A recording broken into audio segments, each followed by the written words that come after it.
15 étoiles chéries ont brillé trop fort avant de s'éteindre. Derrière les projecteurs, le succès cachait un prix terrible, celui d'une dépendance silencieuse. Leur voix, leur visage, leur rire, tout s'est effondré en une nuit. Voici l'histoire de ces destins fascinants où la gloire a rencontré sa propre ombre. Numéro 1, Elvis Presley. Le 6 août 1977, à Memphis, le monde s'est arrêté un instant. Dans sa maison de Graceland, celui qu'on appelait le roi du rock'n'roll ne s'est pas réveillé. La nouvelle a traversé l'Atlantique en quelques heures. En France, les radios ont interrompu leur programme, les fans ont pleuré comme s'ils perdaient un membre de leur famille. Elvis n'était pas seulement un chanteur américain, il était une légende vivante pour toute une génération de Français qui avaient grandi en dansant sur ses disques. Depuis des années, son corps disait déjà stop. Les tournées sans fin, les nuits sans sommeil, la pression d'être un mythe avait laissé des traces invisibles. Les médecins parlaient de fatigue chronique, d'un cœur épuisé. Autour de lui, les témoignages évoquaient une routine de plus en plus lourde, faite de médicaments, de somnifères et de calmants. Chaque pilule devait l'aider à dormir ou à tenir, mais toutes ensemble l'entraînaient vers un gouffre qu'il ne voyait plus. Ce matin-là, il devait s'envoler pour une nouvelle série de concerts. Sa compagne l'a trouvé sur le sol de la salle de bain, immobile, comme s'il s'était simplement endormi ailleurs. Les secours ont tenté de le ramener à la vie, sans succès. Le rapport médical a conclu à un arrêt cardiaque provoqué par un déséquilibre médicamenteux après des années d'abus involontaires. Pas de cris, pas de drame public, seulement le silence, celui qui suit la fin d'une chanson. En France, la nouvelle a bouleversé la population. Devant les disquaires de Paris, des centaines de fans ont allumé des bougies. Les journaux titraient « Le roi s'en est allé ». À la radio, Love Me Tender passait sans interruption. Certains pleuraient, d'autres restaient sans voix, incapables de croire qu'un homme aussi fort, aussi solaire, ait pu s'effondrer ainsi. Elvis représentait la gloire, le rêve américain, mais derrière ce rêve se cachait la solitude. Il vivait entouré de monde, mais souvent seul dans ses pensées, prisonnier de son propre mythe. Son décès a marqué la fin d'une époque, celle où l'on croyait que les stars étaient immortelles. Aujourd'hui encore, en France comme ailleurs, sa voix résonne. Elle traverse les générations, les souvenirs et les cœurs. Elvis Presley n'a jamais quitté la scène. Il reste ce symbole d'une lumière trop vive, d'un destin trop lourd à porter et d'un talent que le monde n'oubliera jamais. Numéro 2, Whitney Houston. Le 11 février 2012, à Beverly Hills, la voix la plus puissante de sa génération s'est tue. Quelques heures avant une cérémonie musicale, Whitney Houston a été retrouvée sans vie dans sa chambre d'hôtel. La nouvelle s'est répandue comme une onde de choc. En France, les plateaux de télévision ont interrompu leur programme pour lui rendre hommage. Les journalistes parlaient d'une disparition incompréhensible, d'un talent absolu brisé trop tôt. Depuis plusieurs années, son corps et sa voix portaient les marques d'un combat invisible. La fatigue, la pression, la peur de décevoir. Whitney avait grandi sous la lumière, avec une exigence constante de perfection. Derrière les sourires et les robes de gala, elle luttait contre la solitude et les excès d'une industrie impitoyable. Sa voix, jadis limpide, montrait parfois des fissures, comme si chaque note lui coûtait un peu plus d'elle-même. Les proches parlaient d'un rythme insoutenable, d'un besoin de silence qu'elle n'arrivait plus à trouver. Les médicaments, l'alcool, les périodes d'abstinence et de rechute se succédaient. Elle voulait se relever, retrouver la scène, prouver qu'elle pouvait encore chanter sans trembler. Quelques jours avant sa mort, elle répétait pour un grand gala, souriante, fatiguée, fragile. Personne n'imaginait que ce serait la dernière fois qu'on la verrait vivante. Le rapport médical officiel a évoqué une noyade accidentelle, aggravée par la présence de substances dans son organisme. Pas de violence, pas d'intention, juste un corps épuisé qui n'a plus tenu. L'Amérique entière a pleuré, mais en France, l'émotion a eu une intensité particulière. Les générations qui avaient dansé sur I Wanna Dance With Somebody ou vibré sur I Will Always Love You se souvenaient du choc, comme d'une fin d'époque. À Paris, les fans ont déposé des fleurs devant les studios de radio. Les animateurs parlaient d'elle avec une tendresse rare, rappelant ses concerts inoubliables, sa grâce naturelle, sa façon unique de rendre chaque chanson universelle. Whitney n'était pas seulement une chanteuse, elle était un symbole de force et de fragilité mêlée. Les années ont passé, mais sa voix résonne encore.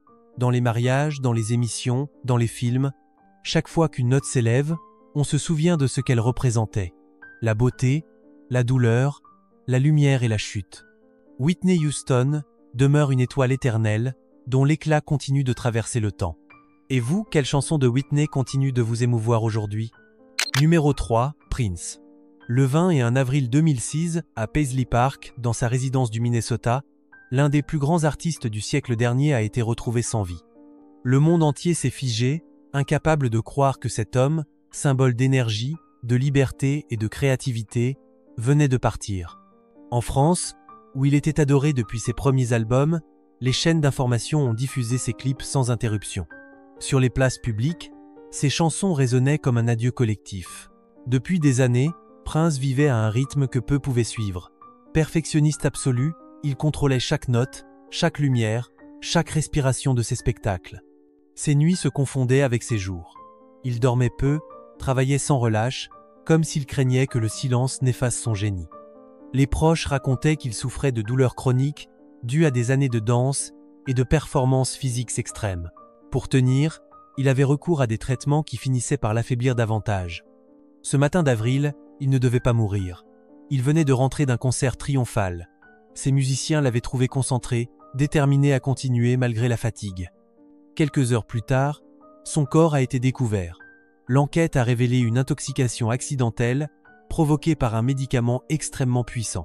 Le verdict a bouleversé les fans du monde entier, rappelant à quel point même les génies peuvent être fragiles face à la douleur. En France, la nouvelle a pris une dimension particulière. Prince était un artiste aimé pour sa singularité, son indépendance, sa relation intime avec le public. Les radios françaises lui ont consacré des soirées entières. Des artistes francophones ont témoigné, parlant d'un homme timide, spirituel, obsédé par la perfection musicale. Son univers, mêlant sensualité et mystère, avait influencé toute une génération de musiciens français. Dans les jours qui ont suivi, des milliers de fans se sont rassemblés à Paris. Des fleurs violettes couvraient les marches du théâtre où il avait joué quelques années plus tôt. Sur les réseaux sociaux, les messages évoquaient sa générosité, son sourire discret, sa foi profonde. Beaucoup disaient qu'il avait quitté la scène comme il avait vécu, en artiste libre, maître de sa musique jusqu'à la dernière note. Prince laisse derrière lui un héritage immense. Des chansons qui défient le temps, une vision unique du monde, une énergie que rien n'a pu éteindre. Même après sa disparition, sa présence continue d'inspirer ceux qui croient que la musique peut guérir, unir et transcender la vie elle-même. Numéro 4, Amy Winehouse. Le 23 juillet 2011, à Londres, la voix la plus singulière de la soul britannique s'est tue. Les rues du quartier de Camden, où elle vivait depuis ses débuts, se sont remplies de fans en larmes. La presse française a immédiatement relayé la nouvelle, rappelant combien cet artiste était aimé dans l'Hexagone. Ses concerts à Paris, ses interviews à la télévision française, sa sincérité sur scène avaient touché un public large, bien au-delà des frontières de son pays. Depuis plusieurs années, Amy menait un combat permanent contre ses propres excès. Derrière les tatouages et la coiffure légendaire, se cachait une jeune femme vulnérable, souvent perdue entre la scène et la solitude. Son succès fulgurant, après la sortie de Back to Black, avait bouleversé sa vie. Les tournées s'enchaînaient, les récompenses pleuvaient, mais elle semblait s'éloigner d'elle-même. Les témoignages de son entourage évoquent une fatigue extrême, des nuits sans repos, une tension constante entre le génie et l'autodestruction. Le matin du drame, Amy devait se reposer. Ses voisins ont parlé d'une nuit calme, de musique douce venant de son appartement. Quand son garde du corps est entré, il l'a trouvée inanimée, allongée sur son lit. Les secours sont arrivés trop tard. Le rapport médical a conclu à une intoxication alcoolique aiguë, conséquence d'un retour brutal à la consommation après une période d'abstinence. Ce verdict, aussi triste que banal, a mis fin à des années de lutte et d'espoir. En France, les radios ont diffusé ses chansons toute la nuit. Les journaux ont titré sur la disparition d'un talent brut, d'une artiste vraie, incapable de tricher. Des fans ont allumé des bougies près de la place de la République, d'autres ont chanté en chœur ses morceaux dans les cafés de Montmartre. Son timbre, à la fois ancien et moderne, rappelait aux Français les grandes chanteuses de jazz qu'ils admiraient tant. Dans la mémoire collective, Amy Winehouse reste une figure de contraste. Elle chantait l'amour avec une intensité rare, tout en se consumant lentement. Sa mort, à 27 ans, a rejoint la légende maudite des artistes partis trop tôt, aux côtés de Jim Morrison et Janis Joplin. Chaque année, de nouvelles générations découvrent sa voix, sans toujours connaître son histoire. Amy Winehouse demeure l'incarnation d'un génie pur et fragile. Une âme qui a brûlé trop vite, mais dont l'écho résonne encore, chaque fois qu'une note de Back to Black s'élève dans l'air. Numéro 5, Jim Morrison. Le 3 juillet 1971, à Paris, dans un petit appartement de la rue Beautreilly, la légende du rock s'est éteinte dans le silence. Il avait 27 ans. Ce matin-là, sa compagne Pamela Courson l'a découvert sans vie dans la baignoire. Les secours n'ont rien pu faire. Le rapport officiel a parlé d'un arrêt cardiaque, mais l'absence d'autopsie a entretenu le mystère.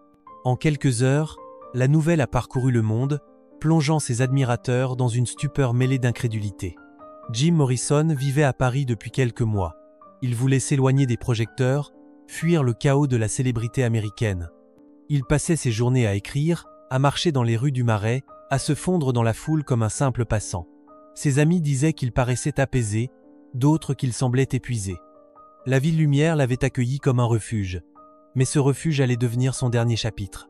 Les années précédentes avaient laissé des marques profondes. Les tournées mondiales avec les d'or, la pression médiatique, les scandales, tout cela avait usé son corps et son esprit. Jim cherchait dans la poésie et la solitude un sens à sa vie. Les excès du passé revenaient parfois, comme une ombre qu'il ne pouvait plus ignorer. Il voulait recommencer à zéro, loin du tumulte, mais son corps ne suivait plus. La mort de Jim Morrison a bouleversé la France. Son enterrement discret, au cimetière du Père-Lachaise, s'est transformé en un lieu de pèlerinage. Au fil des années, sa tombe est devenue l'une des plus visitées au monde. Des générations de fans français viennent y déposer des fleurs, des poèmes, parfois quelques vers de ses chansons. Pour beaucoup, il est devenu un symbole de liberté, d'art absolu, de jeunesse éternelle. Les journaux français de l'époque parlaient d'un homme au génie brûlant, consumé par la création. Certains disaient qu'il avait pressenti sa fin. D'autres pensaient qu'il s'était simplement laissé emporter par la fatigue et le désenchantement. Ce qui reste certain, c'est que Paris fut son dernier refuge, et que la France l'a adopté pour toujours. Plus d'un demi-siècle plus tard, son visage continue de hanter les murs du Marais, ses mots résonnent encore dans les cafés où il aimait s'asseoir. Jim Morrison n'a jamais quitté Paris. Son souffle plane sur la ville, comme un écho d'une époque où la musique et la poésie ne faisaient qu'un. Numéro 6, Serge Gainsbourg. Le 2 mars 1991, à Paris, la France entière a retenu son souffle. Dans son hôtel particulier de la rue de Verneuil, Serge Gainsbourg s'est effondré, terrassé par un arrêt cardiaque. Ce jour-là, les rues de la capitale ont semblé plus silencieuses que d'habitude. À la radio, ses chansons passaient en boucle, comme une berceuse d'adieu. Pour les Français, ce n'était pas seulement un chanteur qui disparaissait, mais une part de leur histoire culturelle. Depuis longtemps, son corps envoyait des signaux de détresse. Des années d'excès, de nuits sans sommeil, d'inspiration nourrie par la provocation, et le désespoir avait fini par le consumer. Gainsbourg vivait dans une tension permanente entre le génie et la ruine. Il écrivait la beauté dans le chaos, mélangeant poésie et provocation, amour et dégoût de soi. Derrière ses lunettes sombres et ses mots acérés, il y avait un homme fatigué, fragile, parfois triste. À la fin des années 80, il se montrait de moins en moins sur scène. Sa voix devenait rauque, son regard plus lent, son souffle plus court. Les proches parlaient d'un homme lucide sur sa propre chute, mais incapable d'y renoncer. Il disait souvent qu'il n'avait plus rien à prouver, qu'il voulait simplement rester fidèle à son image. Pourtant, dans l'intimité, il s'inquiétait. Les médecins lui recommandaient du repos, mais il préférait continuer à composer, à fumer, à boire, à vivre selon ses règles. Le matin du 2 mars, il s'est endormi pour la dernière fois. La nouvelle a bouleversé la France. Devant sa maison, des centaines de fans ont déposé des fleurs, des dessins, des bouteilles vides, comme une offrande à celui qui avait fait rimer l'amour et la décadence. Les journaux du lendemain parlaient d'un poète disparu, d'un provocateur qui avait tout osé, d'un homme libre jusqu'à l'excès. Sa disparition a laissé un vide immense. Peu d'artistes avaient su incarner à ce point l'âme française, entre élégance et désordre, entre romantisme et rébellion. Les générations suivantes ont redécouvert son œuvre, ses jeux de mots, ses mélodies inimitables. Gainsbourg avait cette manière unique de transformer ses faiblesses en art, son épuisement en beauté. Serge Gainsbourg reste pour toujours une figure paradoxale, un miroir de la France qu'il aimait et qu'il scandalisait à la fois. Un homme qui a brûlé sa vie sans jamais cesser de chanter et dont la voix continue d'habiter les nuits de Paris. Et vous, quelle chanson de Gainsbourg réveille encore vos souvenirs ? Numéro 7, Heath Ledger. Le 22 janvier 2008, à New York, la nouvelle est tombée comme un coup de tonnerre. L'un des acteurs les plus prometteurs de sa génération venait d'être retrouvé sans vie dans son appartement de Manhattan. Le monde du cinéma a été frappé de stupeur. En France, les chaînes de télévision ont interrompu leur programme pour rendre hommage à ce talent rare que le public avait découvert dans Brokeback Mountain et qu'il s'apprêtait à revoir dans le rôle du Joker. Heath Ledger avait seulement 28 ans. Sa carrière explosait, mais derrière cette ascension fulgurante se cachait un homme tourmenté par le perfectionnisme. Sur les plateaux, il donnait tout, chaque geste, chaque mot. Les tournages intenses, la préparation mentale de ses rôles, les nuits écourtées par l'angoisse d'être à la hauteur avaient fini par user son corps. Ses proches parlaient d'un homme gentil, discret, mais épuisé. Il dormait mal, souffrait de migraines, avait recours à des traitements pour calmer la tension et retrouver le sommeil. Le matin du drame, son assistante devait passer le voir. Elle a frappé à la porte sans réponse, puis a découvert son corps allongé dans la chambre. Les secours sont arrivés très vite, mais il était trop tard. Le rapport médical a conclu à une intoxication accidentelle liée à un mélange de médicaments prescrits, aucun geste volontaire, aucune mise en scène, juste un corps trop fatigué pour supporter le déséquilibre. En France, cette disparition a touché le public bien au-delà du cinéma. Heath Ledger représentait la jeunesse, la créativité, la promesse d'un renouveau artistique. Les journaux français ont salué un acteur habité, un homme sincère, incapable de tricher. Les critiques rappelaient sa passion pour son art, son intelligence rare, sa façon de transformer chaque rôle en vérité. Quelques mois plus tard, le monde entier découvrait sa dernière performance dans The Dark Knight.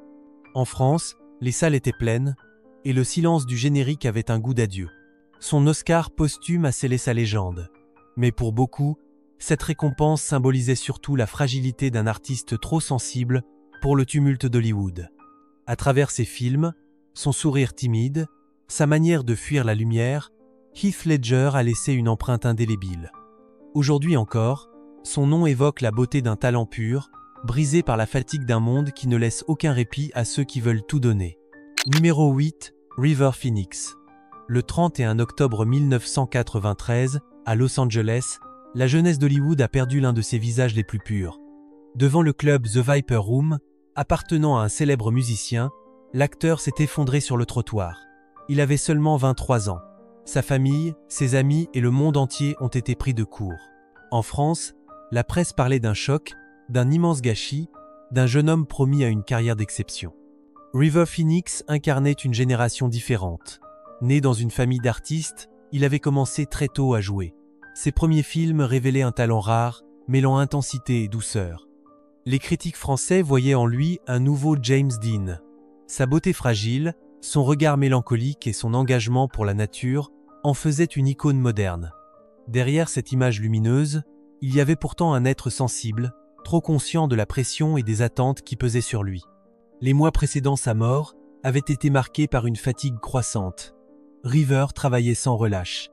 Il tournait plusieurs films à la suite, tout en composant de la musique et en militant pour des causes humanitaires. Ses proches racontaient un jeune homme épuisé, inquiet de ne pas être à la hauteur de son propre idéal. Il cherchait à s'évader, à retrouver un équilibre entre gloire et simplicité. Cette nuit d'octobre, il devait simplement assister à un concert entre amis. Personne ne se doutait que ce serait la dernière fois qu'il serait vu vivant. Quelques minutes après son arrivée, il s'est senti mal, puis s'est effondré à l'extérieur du club. Malgré l'intervention rapide des secours, la vie l'a quitté avant d'atteindre l'hôpital.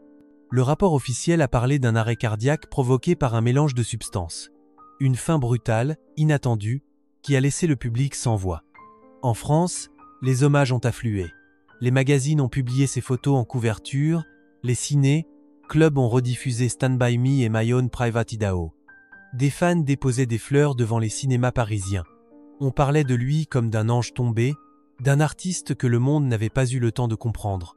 Avec le temps, River Phoenix est devenu un symbole de pureté brisée.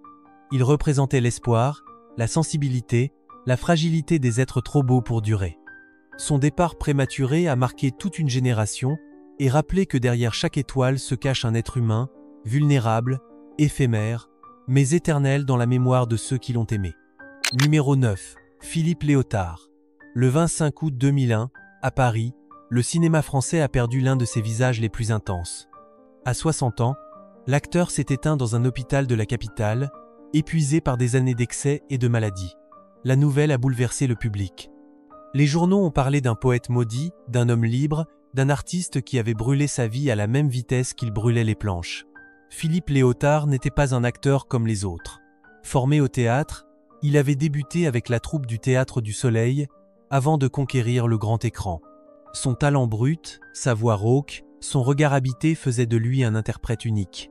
Dans les années 70 et 80, il tournait avec les plus grands réalisateurs français, tout en menant une existence agitée, marquée par les nuits blanches, les tournages intenses et la recherche permanente d'émotions vraies.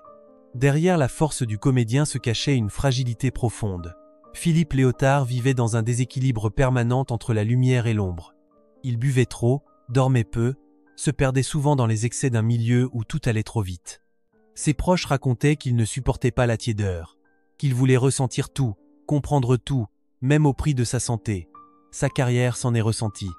Les tournages devenaient plus rares, les rôles plus courts, la fatigue plus visible.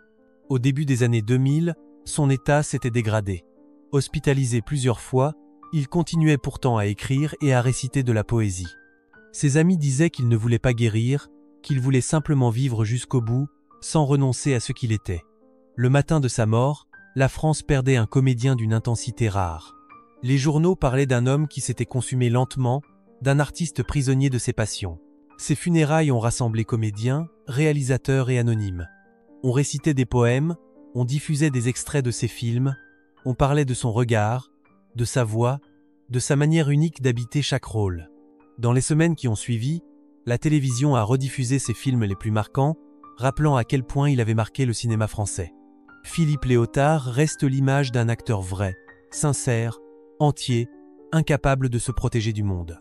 Sa disparition a laissé derrière elle un vide immense, mais aussi une leçon, celle d'un homme qui aura préféré vivre intensément, quitte à se consumer, plutôt que de renoncer à la passion d'exister. Numéro 10, Daniel Darc. Le 28 février 2013, à Paris, la scène musicale française a perdu l'une de ses âmes les plus sensibles. L'artiste a été retrouvé sans vie dans son appartement du 11e arrondissement. Il avait 53 ans. La nouvelle a frappé ses admirateurs en plein cœur. Dans les radios, ses chansons passaient en silence, comme un dernier souffle poétique. Pour beaucoup, Daniel Darc n'était pas seulement un chanteur, il était un cri, une blessure, un miroir de la fragilité humaine. Né à Paris, il avait grandi dans un monde où la musique représentait à la fois une échappatoire et une délivrance. Dans les années 80, il s'était fait connaître avec le groupe Taxi Girl. Leur succès rapide avait propulsé Daniel sur le devant de la scène. Sa voix, à la fois fragile et insolente, fascinait. Ses textes, sombres et poétiques, parlaient d'amour, de solitude et de rédemption. Mais derrière le talent se cachait un homme en lutte constante avec lui-même. Pendant des années, il a vécu entre lumière et obscurité. Les tournées, les excès, les longues nuits parisiennes avaient abîmé son corps. Plusieurs fois, il avait tenté de se reconstruire. Ses proches parlaient d'un homme sincère, d'une douceur rare, mais incapable d'oublier ses démons. À chaque retour sur scène, il donnait tout, comme si chaque concert pouvait être le dernier. Sa musique respirait la vérité, même quand elle parlait de souffrance. Au début des années 2000, il avait retrouvé un second souffle. Ses albums solo touchaient un public nouveau, plus jeune, qui voyait en lui un survivant, un poète revenu des ténèbres. Il disait souvent qu'il voulait simplement chanter l'amour et la foi, que la musique l'avait sauvé plus d'une fois.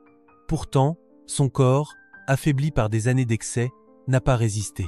Ce jour de février, il s'est éteint paisiblement, laissant derrière lui une œuvre empreinte de sincérité et de douleur. En France, les hommages ont afflué. Les musiciens ont salué un frère d'âme, un artiste vrai, sans artifice. Les journaux parlaient de lui comme d'un ange cassé, d'un poète des marges. Dans les rues de Paris, certains passants fredonnaient ses refrains, comme pour lui dire adieu. Daniel Darc a laissé une empreinte indélébile dans la chanson française. Sa disparition a rappelé que le génie et la fragilité marchent souvent ensemble. Il reste ce chanteur de l'ombre qui transformait la douleur en beauté et la solitude en lumière. Numéro 11, Joël Mogensen. Le 15 mai 1982, à Paris, la musique française a perdu l'une de ses voix les plus lumineuses. La chanteuse du groupe Il était une fois a été retrouvée sans vie dans son appartement. Elle avait seulement 29 ans. L'annonce de sa disparition a bouleversé tout le pays. À la radio, les animateurs ont diffusé sans interruption « J'ai encore rêvé d'elle », comme un dernier hommage à cette voix douce qui avait accompagné tant de souvenirs d'amour et de jeunesse. Née à Long Island d'un père danois et d'une mère française, Joëlle avait grandi entre deux cultures. Très jeune, elle s'était passionnée pour la chanson et avait trouvé en France un public fidèle. Dans les années 70, son groupe Il était une fois avait conquis le cœur du public. Sa voix reconnaissable entre mille, sa beauté naturelle et sa simplicité en faisaient une idole populaire. Chaque passage télévisé attirait des millions de téléspectateurs. Pourtant, derrière ce succès éclatant, Joëlle vivait une période d'épuisement. Les concerts s'enchaînaient, les voyages aussi. Elle rêvait de se reposer, de se retirer quelque temps loin du tumulte. Ses proches racontent qu'elle paraissait fatiguée, mais toujours souriante. Elle parlait de nouveaux projets, d'un album solo, d'un avenir différent. Rien ne laissait présager la tragédie qui allait suivre. Ce matin de mai, elle devait rejoindre des amis. Ne la voyant pas arriver, on s'est inquiété. Les secours ont découvert son corps sans trace de violence. Le rapport officiel a évoqué un œdème pulmonaire. Dans la presse, certaines rumeurs ont circulé, évoquant un possible malaise lié à un surmenage ou à une réaction imprévue. Rien n'a jamais été confirmé. Ce flou autour de sa disparition a contribué à entretenir une légende, celle d'une étoile partie trop tôt, au sommet de sa gloire. En France, les fans ont été profondément marqués. Des files se formaient devant les disquaires pour racheter ses albums. Les émissions musicales lui ont rendu hommage pendant des semaines. Son visage, ses cheveux blonds, son sourire timide sont restés gravés dans la mémoire collective. Pour beaucoup, elle représentait la douceur et l'innocence d'une époque plus simple. 40 ans plus tard, sa chanson continue de traverser les générations. À chaque fois qu'elle résonne à la radio, on retrouve cette émotion pure qui avait fait d'elle une légende. Joëlle Mogensen reste cette voix éternelle, fragile et radieuse, symbole d'une musique française pleine de tendresse et de nostalgie. Numéro 12, Philip Seymour Hoffman. Le 2 février 2014, à New York, le monde du cinéma s'est réveillé sous le choc. L'un des acteurs les plus respectés de sa génération venait de s'éteindre à l'âge de 46 ans. Dans la matinée, les journaux américains ont confirmé la nouvelle. En France, l'émotion a été immédiate. Les cinéphiles, les critiques et les réalisateurs parlaient d'une perte immense, celle d'un artiste complet, capable de tout jouer, de la comédie la plus légère au drame le plus profond. Né dans l'État de New York, Philip Seymour Hoffman s'était imposé au fil des années comme un acteur d'exception. Sa carrière brillait par sa sincérité. Il choisissait toujours des rôles complexes, souvent habités de solitude, de doute et d'humanité. Dans Capote, il avait bouleversé le public par sa justesse, remportant l'Oscar du meilleur acteur. En France, ce film avait marqué une génération de spectateurs, admiratifs de son interprétation pleine de nuances et de retenue. Derrière la réussite se cachait un homme discret, réservé, qui se tenait à l'écart des mondanités.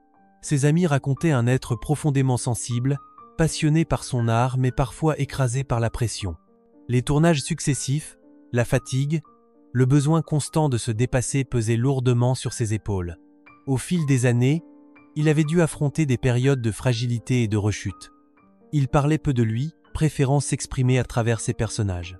Le matin du drame, son assistant l'a trouvé sans vie dans son appartement de Manhattan. L'enquête a conclu à une intoxication accidentelle, provoquée par un mélange de substances. L'annonce officielle a bouleversé ses proches et ses admirateurs. Aucun scandale, aucune mise en scène, seulement la fin tragique d'un homme épuisé, prisonnier d'une douleur intérieure qu'il ne montrait jamais. En France, les hommages ont été nombreux. Les chaînes de télévision ont rediffusé ses plus grands rôles. Les journaux culturels ont salué un acteur habité par la vérité, un interprète capable de tout rendre crédible, de tout incarner avec une intensité rare. De nombreux réalisateurs français ont exprimé leur admiration, rappelant à quel point il inspirait le respect sur les plateaux. Philip Seymour Hoffman laisse derrière lui une filmographie impressionnante. Chaque personnage qu'il a incarné semble aujourd'hui chargé d'un éclat particulier, celui d'un homme qui vivait chaque rôle comme une confession. Sa disparition a rappelé que derrière la force du talent se cache parfois une fragilité que personne ne soupçonne. Numéro 13, Janis Joplin. Le 4 octobre 1970, à Los Angeles, la voix la plus puissante du blues américain s'est éteinte. Elle avait 27 ans. Ce soir-là, les lumières de la Californie semblaient moins vives. En France, les radios ont interrompu leur programme pour annoncer sa disparition. Les fans, bouleversés, ont compris qu'une ère venait de se terminer. Janis Joplin, l'icône rebelle, la femme à la voix de feu, venait de quitter la scène pour toujours. Depuis plusieurs années, Janis Joplin vivait à un rythme effréné. La scène était son refuge, son exutoire, mais aussi son piège. Chaque concert était une bataille, chaque chanson un cri. Son énergie fascinait le public, mais la laissait vider. Les tournées, les enregistrements, la pression d'être à la hauteur du mythe qu'elle incarnait avaient peu à peu épuisé son corps. Les témoignages de ses proches décrivent une femme fragile, sensible, passionnée, cherchant désespérément un équilibre entre la gloire et la paix intérieure. Elle préparait alors un nouvel album, Pearl, qui devait marquer un tournant dans sa carrière. Ses musiciens racontaient qu'elle paraissait plus apaisée, qu'elle voulait prouver qu'elle pouvait créer sans se perdre. Mais la fatigue, les nuits sans repos et la solitude pesaient lourdement. Le matin du 4 octobre, elle ne s'est pas présentée en studio. On l'a retrouvée inanimée dans sa chambre d'hôtel. Le rapport médical a conclu à une overdose accidentelle. Ce mot est resté comme une blessure ouverte dans la mémoire collective. En France, la presse a immédiatement fait de Janis Joplin un symbole. Elle incarnait la liberté, la révolte, la force des femmes dans un monde dominé par les hommes. Les jeunes Français l'écoutaient comme une sœur d'âme, une artiste vraie qui chantait la douleur et l'amour sans filtre. Sa disparition, à seulement 27 ans, a rejoint celle d'autres légendes parties au même âge, créant le mythe du Club 27, ce cercle tragique des étoiles disparues trop tôt. Ses chansons sont restées intemporelles. Piece of My Heart, Cry Baby, Me and Bobby McGee. Chacune résonne encore comme une confession brûlante, un témoignage d'humanité pure. Les voix françaises de la musique ont souvent rendu hommage à Janis, saluant une artiste qui a ouvert la voie à des générations entières. Janis Joplin demeure une légende. Elle a vécu intensément, aimé sans retenue et chanté avec tout son être. Sa disparition n'a pas mis fin à sa lumière, elle l'a rendue éternelle. Numéro 14, Sid Vicious. Le 2 février 1979, à New York, l'un des visages les plus célèbres du mouvement punk s'est éteint. Il avait seulement 21 ans. Ce matin-là, la presse britannique et américaine a annoncé sa mort, et la nouvelle a immédiatement traversé l'Atlantique.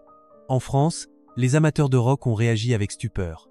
Pour eux, Sid Vicious n'était pas seulement le bassiste des Sex Pistols, il était le symbole d'une génération révoltée, d'un cri brut contre la société. Depuis ses débuts, Sid Vicious incarnait le chaos. Sa manière de jouer, son attitude provocante et sa silhouette maigre faisaient de lui une icône du punk. Les concerts des Sex Pistols, courts, violents et imprévisibles, avaient marqué les esprits. En France, leur passage télévisé restait légendaire. Le jeune public français voyait en lui la figure de la colère pure, sans compromis, sans masque. Pourtant, derrière cette façade, Sid était un garçon fragile, perdu dans le tourbillon d'un succès qu'il ne comprenait pas toujours. Après la séparation du groupe, il s'était installé à New York avec sa compagne Nancy Spungen. Ils vivaient dans un hôtel du quartier de Chelsea, au milieu d'un cercle d'artistes et de musiciens marginaux. Leur histoire, faite de passion et de disputes, était suivie par la presse comme un feuilleton tragique. L'automne précédent, Nancy avait été retrouvée morte et Sid avait été arrêté, puis libéré sous caution en attendant son procès. Il affirmait vouloir changer de vie, recommencer à zéro, laisser derrière lui la violence et la provocation.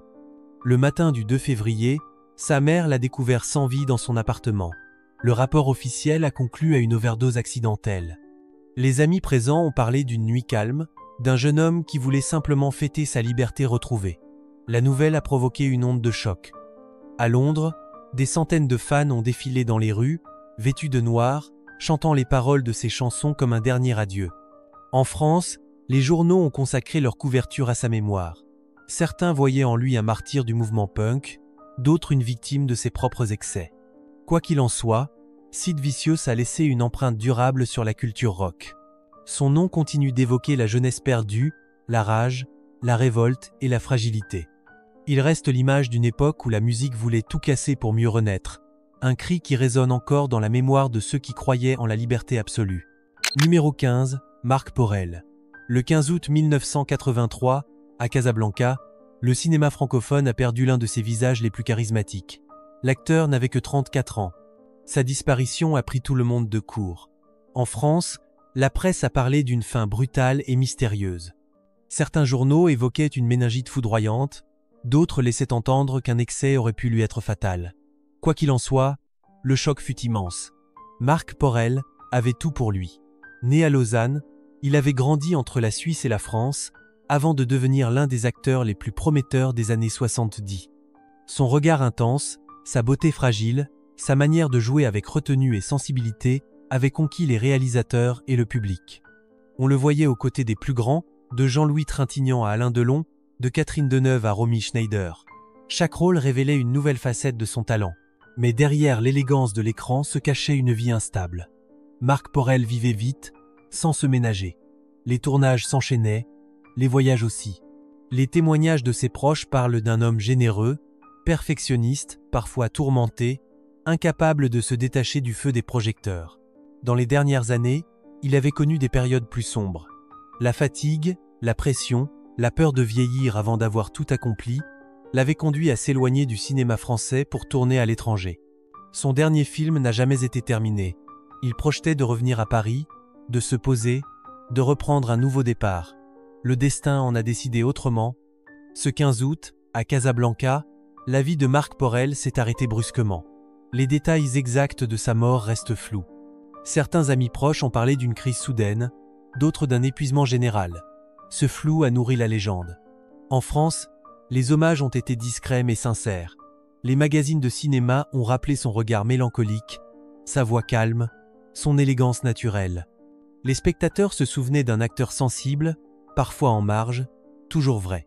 Sa disparition prématurée a laissé l'image d'un talent inachevé, d'un artiste parti trop tôt, emportant avec lui un mystère que personne n'a jamais vraiment résolu. Marc Porel reste aujourd'hui une figure culte du cinéma des années 70, symbole d'une génération d'artistes passionnés, fragiles et libres. Si vous aimez ces histoires d'étoiles disparues, abonnez-vous pour ne pas manquer les prochaines. Merci d'avoir regardé et à très bientôt.